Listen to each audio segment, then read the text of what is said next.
Hai, teman-teman. Pernah bertanya-tanya kenapa ada tentara Jawa yang bertempur di Aceh saat Perang Kemerdekaan Indonesia? Nah, video kali ini akan membahas tentang itu.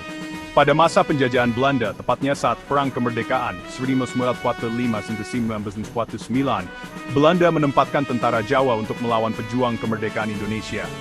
Banyak dari mereka yang dipaksa, bukan sukarela. Ini menunjukkan betapa kejamnya penjajahan Belanda waktu itu. Tentara Jawa ini seringkali ditempatkan di garis depan pertempuran yang sangat berbahaya. Mereka seperti umpan meriam. Kasihan ya. Penempatan mereka juga menyebabkan hubungan antar pulau menjadi tegang, karena orang Aceh menganggap mereka bekerja sama dengan Belanda. Tapi, tidak semua tentara Jawa itu dipaksa loh. Ada juga yang bergabung karena butuh uang, setia sama Belanda, atau ingin naik pangkat. Jadi alasan mereka macam-macam ya. Ini menunjukkan betapa rumitnya keadaan saat itu.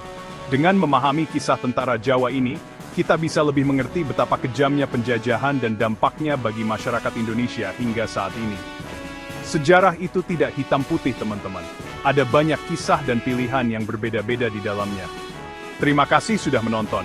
Jangan lupa like, komen, dan subscribe untuk video sejarah menarik lainnya, ya.